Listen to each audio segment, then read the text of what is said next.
Jannik Sinner, who won his third Grand Slam title in Melbourne Park, now faces several major challenges if he is to maintain his dominance by retaining his title this Sunday at the Australian Open at the expense of Alexander Zverev.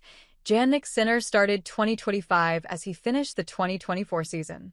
At 23 years old, he is now leading in the Italian tennis record books, ahead of Italian legends such as Nicola Pietrangeli and Adriano Panatta.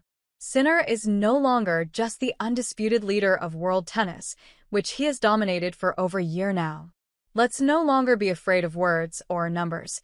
He is now on the trail of the greatest, and will set off in pursuit of them in the months that follow, which will be full of all kinds of challenges for him. Point 1. Continue his unbeaten streak. This is, in the short term, the first challenge. Sinner won his 21st consecutive match on Sunday, a personal best run that has been going since October 2nd when he lost an epic final in Beijing to Carlos Alcaraz.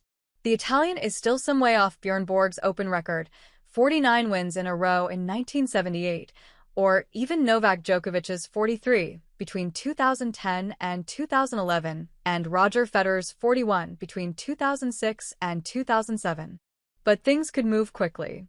Assuming, for example, that he retains his title in Rotterdam, where he is due to play, and then wins in Indian Wells, he will equal the 32 consecutive victories that constitute Rafael Nadal's record in 2008. 2. Win in the courts by being cleared by K's in chronological terms. This is the second biggest challenge for Sinner. On April 16th and 17th, just after Monte Carlo, the Court of Arbitration for Sport, CAS, will hear his case in court in connection with his positive doping test for clostebol last year.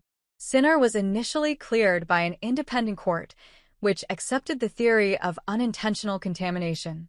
But the World Anti-Doping Agency has appealed this verdict to CAS, who will therefore re-examine the case.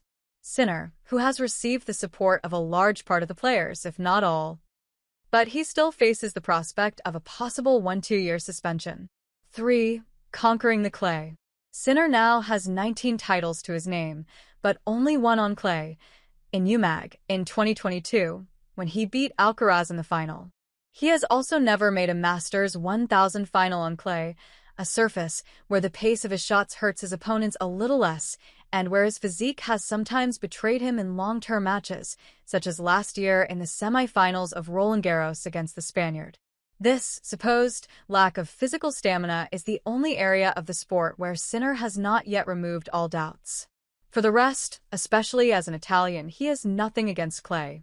Indeed, it was at Roland Garros that he made his first Grand Slam breakthrough, reaching the quarterfinals in 2020 at the age of 19.4. When a fourth Grand Slam final in a row, it is unclear where Sinner will play his fourth Grand Slam final, but he will have an additional interest in winning it.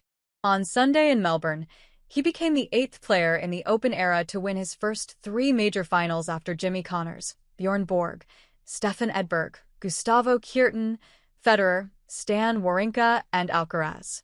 In this prestigious list, only Federer and Alcaraz have gone further, the Swiss even pushing on to win his first 7 major finals. Sinner is not there yet, but here he is knocking on the door of a rare performance and revealing his strength in the big events. 5. Do the double-double Australian Open/US Open. Having achieved the Australian Open/US Open double in 2024, Sinner managed to win a third consecutive Grand Slam title on hard courts on Sunday. Once again, he elevated himself to the table of the greatest, as only John McEnroe, Ivan Lendl, Djokovic, and Federer had managed this hat trick of hard court major titles, and here again, only Federer has pushed the record a little further by lining up 5 Grand Slams on hard courts in a row between the 2005 US Open and the 2007 US Open. The Swiss is the only one to have won the Australian Open/US Open double twice, in 2006 and 2007. If he succeeds this year, Sinner will have accomplished an extremely rare feat: stay within the trajectory of the Big Three. With 3 Grand Slam titles at the age of 23 years and 5 months, Sinner is well and truly following in the footsteps of the Big Three. He is even on a faster path than that of record holder Djokovic, who won his third Grand Slam title at 24 years and 2 months at Wimbledon in 2011. He is also a few months ahead of Federer, who was 23 years and 11 months old when he reached the third Grand Slam milestone at Wimbledon 2004. Only Nadal, among this big three, has been more precocious since he scored his hat-trick at Roland Garros in 2007 when he had just turned 21. Alcaraz did even better as he won his fourth Grand Slam last year at Wimbledon at only 21 years old. But Sinner is well and truly on path of the greatest and of a possible record. 7. Extend his reign over world tennis. Rising to world number 1 without interruption since June 10, 2024, Sinner will attack his 32nd consecutive week at the top of the ATP rankings, with a huge lead over second-ranked Zverev of 3,695 points. In this area, Sinner is, for once, ahead of the big three and already has the mathematical assurance of catching up very quickly with Alcaraz, who has spent 36 weeks as world number 1. If he continues at this pace, barring of course a possible suspension from CAS, the Italian can already envisage becoming one of the greatest leaders of world tennis, even if Djokovic's reign of 428 weeks is still some way off.